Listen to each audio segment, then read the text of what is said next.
Hello, Kevin. Yes, you're trading. You've got the M5 entry right, but and you've.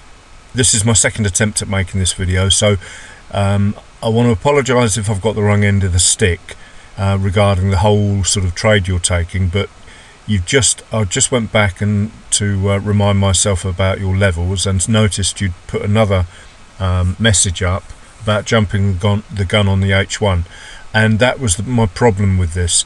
You've got the M5 entry correct, that's brilliant, but I know you've got different stuff on your chart, so you're probably trading in a totally different way to me, but this is so wrong because you need a big gap between the hourly 8 EMA if you're trading my method.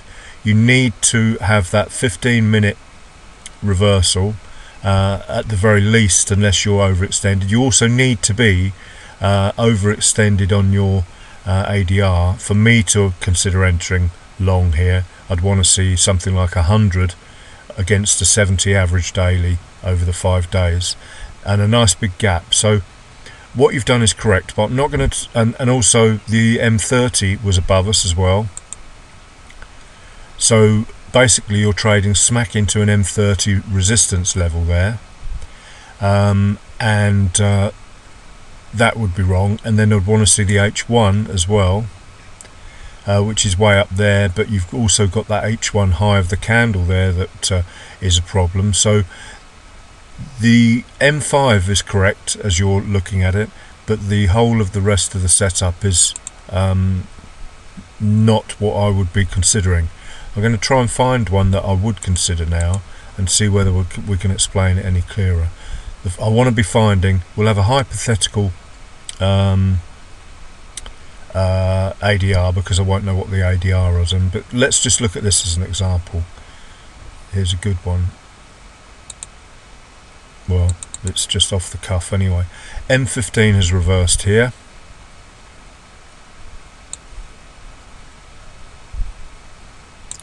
We've got the spring back to the hourly ATMA, which I'm talking about. Let's assume this is overextended, oversold, whatever you want to call it.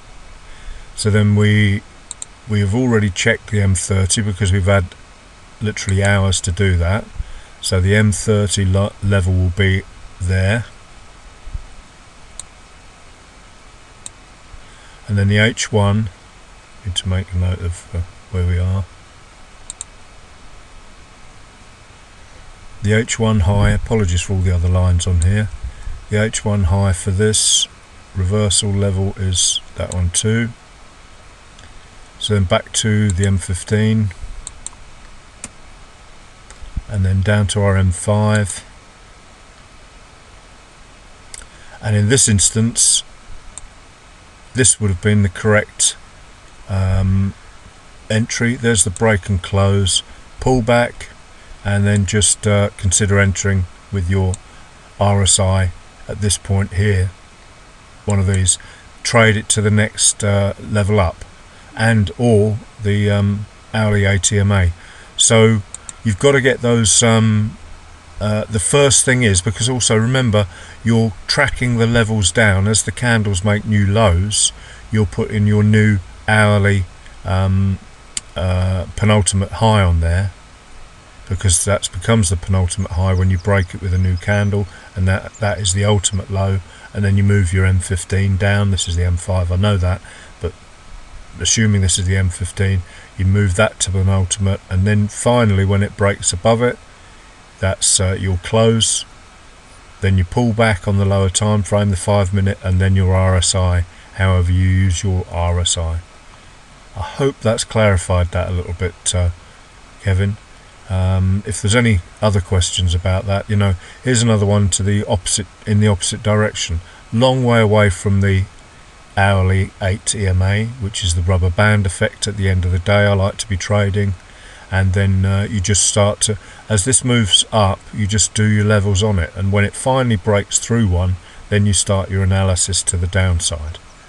Okay, I hope that helps a bit. Let me know if there's any problems.